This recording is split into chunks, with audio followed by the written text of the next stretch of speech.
한국형 차세대 전투기 공동투자 개발국인 인도네시아가 이번엔 스텔스 전투기인 미국 록히드 마틴사의 F-35를 도입할 뜻을 피력했다. 예산 부족을 이유로 KF-X 사업 분담금 지급을 미루면서도 다른 나라 첨단 무기에는 또다시 끊임없이 관심을 보이는 이 같은 행태를 놓고 인도네시아가 KF-X 대신 다른 마음을 품은 것 아니냐는 시각이 상당하다. 영국 군사 전문 매체 제인스 360 등에 따르면 사티와휴 트랭고노 인도네시아 국방차관은 18일 CNN 인도네시아와의 인터뷰에서 현재 미국과의 정부 간 협정을 통해 F-35를 구매하는 방안을 고려하고 있다고 밝혔다. 희망하고 있는 러시아의 수-35 플랭커 2 다목적 전투기 도입이 미루어지자 차선책을 생각했다는 것이다. 트랭고노 차관은 수-35 도입을 포기하진 않았다면서도 난관에 부딪힌 건 사실이라고 말했다. 인도네시아의 F-35 도입 계획이 알려지자 방산업계에선 인도네시아가 다른 나라에서 KF-X의 대안을 찾으려 한다라거나 다른 나라 전투기에 입지하면서 KF-X의 분담금을 깎으려 하는 것 아니냐는 우려가 나온다. 현재 인도네시아가 재정 문제를 들어 KF-X 사업 분담금 지급을 미루고 있기 때문이다. KF-X와 F-35는 각각 4.5세대와 5세대 전투기로 체급이 다르지만 F-35 도입이 현실화되면 KF-X 도입에도 영향을 미칠 수밖에 없다. F-35의 대당 가격은 최소 8천만 달러로 추산되는데 한 개 대대 규모로 약 20대를 도입한다고 보면 16억 달러 이상이 소요된다. 2019년 한 해 인도네시아 국방 예산이 75억 3천만 달러라는 점을 감안하면 이 중 20%가 넘는 액수를 F-35 도입에 쏟아 부어야 한다는 의미다.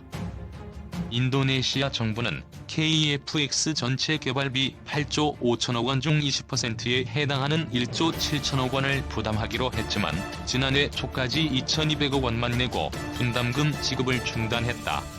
인프라와 인력 개발에 예산 지출을 우선시하다 보니 분담금을 지급할 여력이 없다는 게 인도네시아 측의 설명이다. 그럼에도 인도네시아는 다른 전투기 도입의 가능성을 열어놓고 있다. 지난 1월 프랑스 매체들은 프라보워 수비안토 인도네시아 국방장관이 무기 구매 협상을 마무리하기 위해 프랑스를 방문했다고 보도했다. 수비안토 장관이 관심을 보인 무기에는 대당 가격이 최소 1,500억 원 이상인 프랑스 닥소의 라팔 전투기 48대가 포함돼 있었다. 사실이라면 7조 원이 훌쩍 넘는 사업 예산이다. 다만 인도네시아 정부는 해당 보도에 대해 공식 부인했다. 방산업계는 이밖에 인도네시아가 미국 록히드 마틴사의 F-16V 전투기 약 32대 구매 계획도 추진하는 것으로 파악하고 있다. 또 인도네시아 국방부는 지난해 말까지 수-35 구매 계약을 체결하기로 했다고 한다. 11대를 11억 4천만 달러에 구입한다는 세부 내용까지 외신을 통해 전해졌다. 상황이 이렇게 흐르자 한국 입장이 난감해졌다. 인도네시아를 방산업계의 신남방 정책 국가로 꼽고 KF-X 사업 등에 대해 공을 들여왔기 때문이다. 문재인 대통령과 조코 위도도 인도네시아 대통령은 지난해 6월과 11월 열린 정상회담에서 KF-X 사업의 원만한 추진을 협의한 바 있다. 정경두 국방부 장관도 같은 해 12월 마흐푸드 MD 인도네시아 정치법률안보조정 장관을 만나 KF-X 사업 성공을 위한 협조를 당부했다. 방산업계에선 인도네시아의 이중 행보를 정부 차원에서 엄중하게 인식할 필요가 있다는 지적이 나온다. 방산업계 관계자는 인도네시아가 단순 협상 차원에서 KF-X 분담금 지급을 미루고 있는 건지, 우리 정부의 KF-X 사업 성공 여부를 의심하고 있는 건지 등 실제 의도를 알아봐야 한다며 그래야 우리도 플랜 B를 세울 수 있다고 지적했다.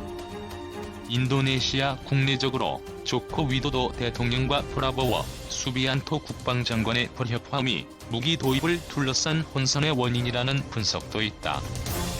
정부 관계자는 인도네시아에서 공식적으로 KEFX 사업 지속 추진 의사를 피력해왔다며 분담금 납부 등을 놓고 꾸준히 협의를 이어나가는 중이라고 설명했다. 정경두 국방부 장관은 6일 한국형 차세대 전투기 사업에 대한 분담금 대응 방안 회의를 직접 주재했다. KEFX 사업과 관련해 올해 실무급 회의는 진행했지만 정 장관이 주재한 회의는 이번이 처음이다.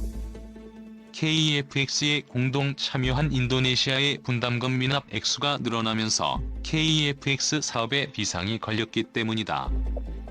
이날 회의는 박재민 국방부 차관, 왕정홍 방위사업청장, 강은호 방위사업차장 등 주요 보직자들이 모두 참석했다.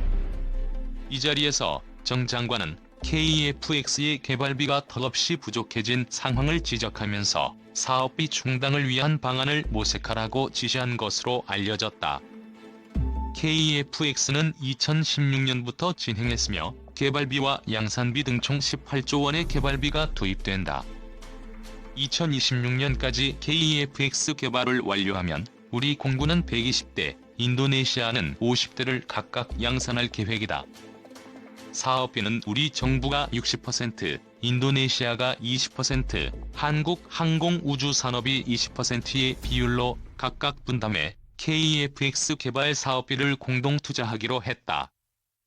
사업이 정상적으로 진행되려면 인도네시아는 2026년까지 총 1조 7천억 원에 달하는 분담금 중에서 지난해까지 6,235억을 우리 정부에 납부해야만 했다.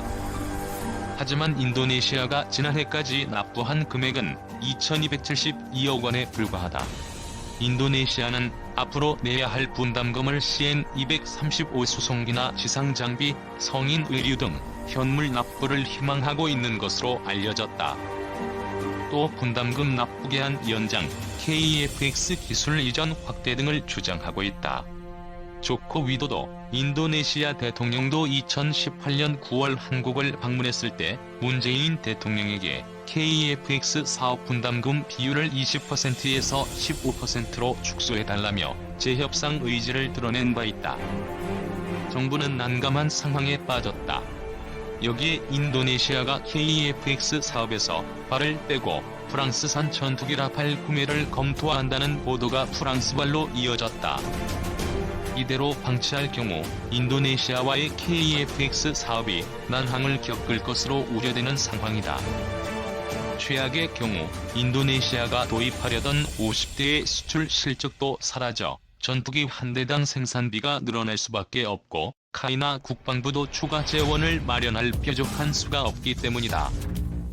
정부 관계자는 인도네시아가 올해도 분담금을 납부하지 않을 경우 개발 일정에 차질이 불가피할 수 있다면서 앞으로 개발비 충당을 위한 모든 방안을 강구해야 한다고 말했다. 스텔스기 개발 야망 드러낸 일. 한반도가 위험하다. 일본 정부가 자국 주도로 첫 국산 스텔스 전투기를 개발하는 방안을 추진하고 있다. 미국이나 러시아 등이 개발 중인 6세대 전투기에 필적할 만한 기체를 국산화하겠다는 야망을 실현하려는 의도로 풀이된다. 현재 일본 항공자위대가 운용 중인 F2 전투기는 미쓰비시 중공업이 생산한 것으로 2030년대에는 일선에서 물러나야 한다. 일본 정부는 F2의 공백을 대체하면서 국내 전투기 개발 및 생산 기반을 유지하기 위해 신형 전투기 개발을 추진해왔다. 일본이 도입하고 있는 미국제 F-35E 스텔스 전투기보다 우수한 성능을 지닌 6세대 전투기를 만들려는 계획이라는 평가다. F-35E의 독자적인 스텔스 전투기가 더해지면 동아시아 하늘을 둘러싼 주도권 다툼에서 밀려날 가능성이 작지 않다. 미 스텔스기보다 우수할 가능성 높아. 일본 정부는 1조 5천억엔에 달하는 예산을 투입, 신형 전투기를 만들 계획이다. 올해 안에 기초 작업을 시작할 예정이다. 현재는 상상도만 나와 있는 수준이지만 영국 주도로 개발이 진행 중인 6세대 전투기 템페스트나 러시아의 5세대 전투기 SU-57처럼 높은 수준의 스텔스 성능을 갖게 될 것으로 보인다. 이는 중국을 의식한 것으로 해석된다.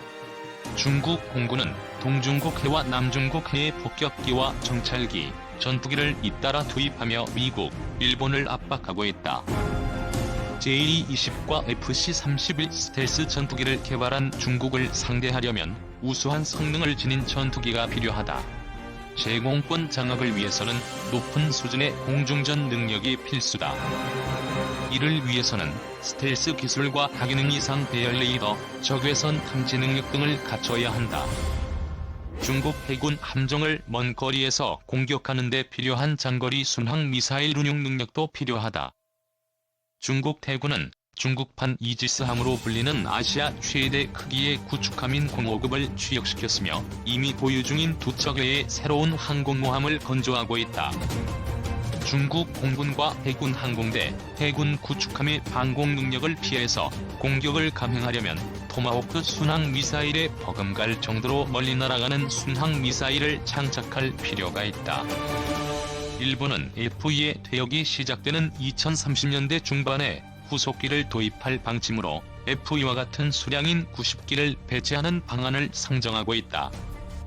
일본은 미쓰비시 중공업이 기술 실중기로 만든 X-2 전투기가 있지만 독자 개발을 진행하기에는 비용이 많이 들고 미군과 정보를 공유할 수 있는 시스템이 필요하다는 점을 고려해 외국과의 개발 협력을 추진할 방침이다.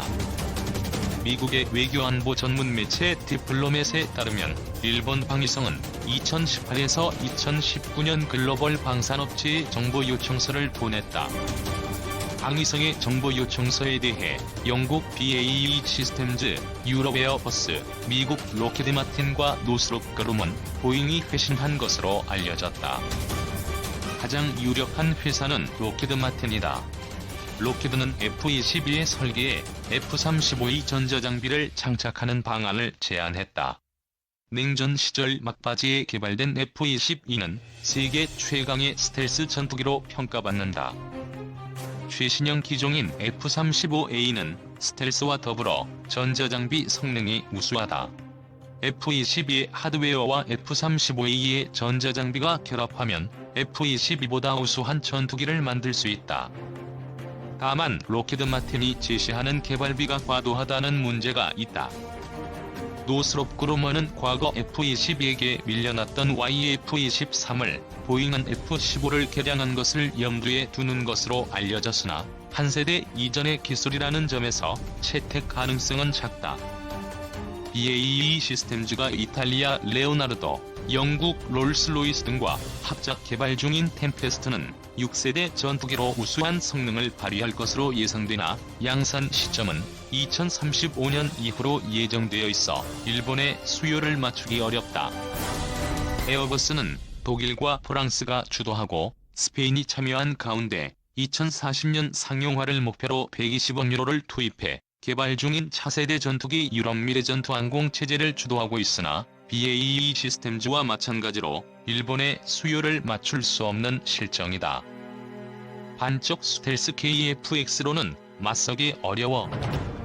우리나라도 한국항공우주산업과 한화시스템, LIG 넥스1, 국방과학연구소 등을 중심으로 한국형 전투기 개발 사업을 진행하고 있다.